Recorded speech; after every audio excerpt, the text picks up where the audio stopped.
Understand.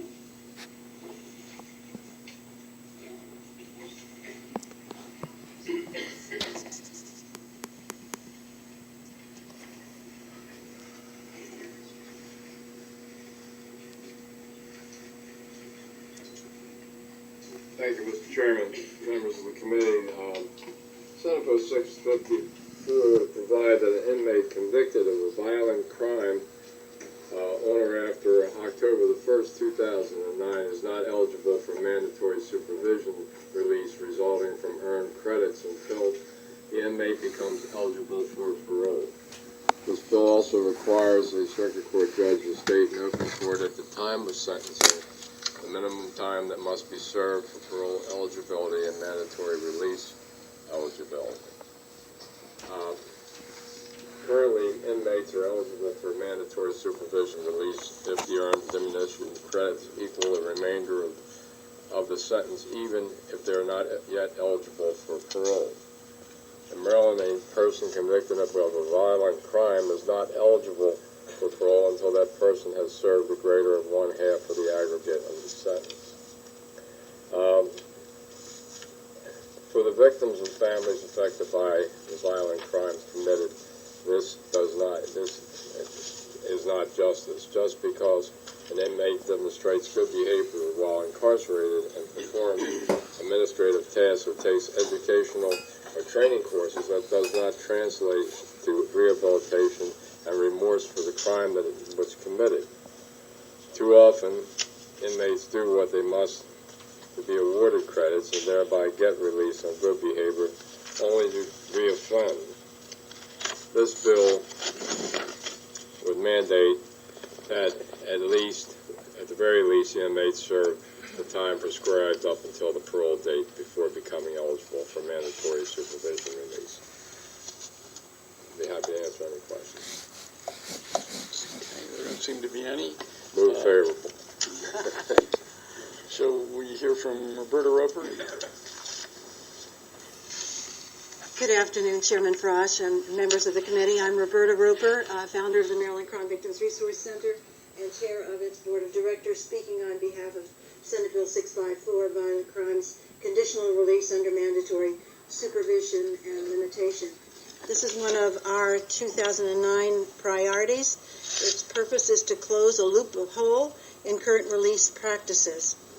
When approved, we believe this bill will help to restore a greater measure of truth in sentencing by requiring that an inmate convicted of a violent crime is not eligible for conditional release until the inmate becomes eligible for parole.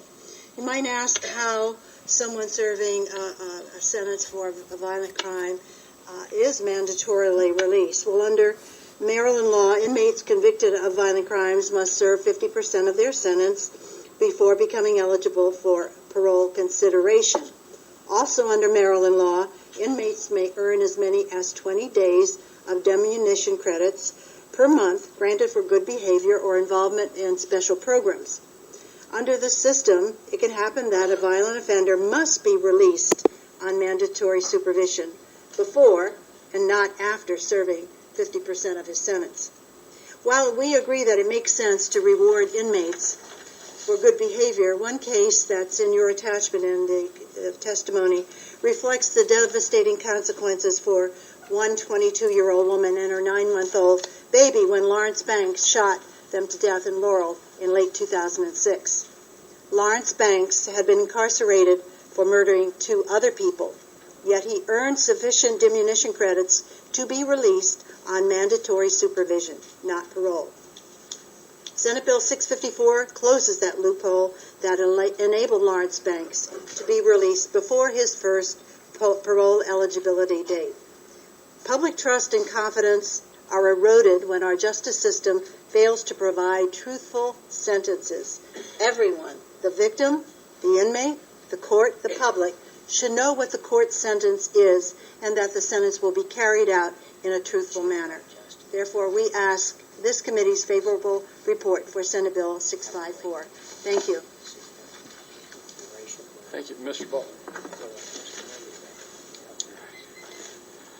Sentenced to a term of years. That's right. Thank you, Mr. Chairman, members of the committee. Russell Butler, on behalf behalf of the Maryland Crime Victims Resource Center. I don't want to repeat anything that's been said. I would like to talk a little bit about parole and diminution credits. Parole is supposed to be a discretionary release for those inmates who do well when they're incarcerated.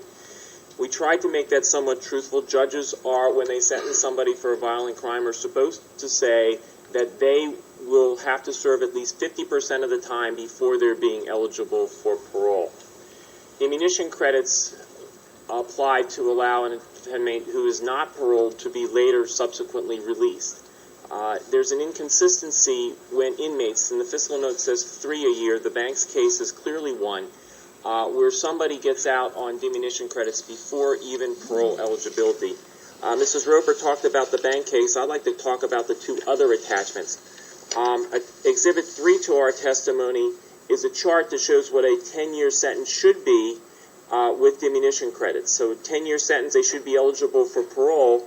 The earliest would be 5 years. However, if you earn 20 diminution credits per month, and assuming there are 30 days in a month that you're earning 50, you should basically be eligible for release after serving 60 years. I do not know how it's mathematically possible. It apparently is because people are getting released before parole eligibility, but it just doesn't make any sense.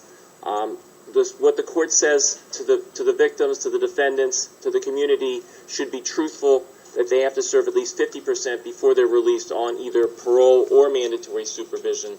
I agree with Mrs. Roper. It's a minimal fiscal cost. Let's make it more truthful to the public. And I'd be happy to answer any questions on the bill or the testimony or the attachments. All right, there don't seem to be any questions. Thank you very much. Thank you, Mr. Chairman. That concludes the hearing on Senate Bill 654. We'll turn to Senator Atkins.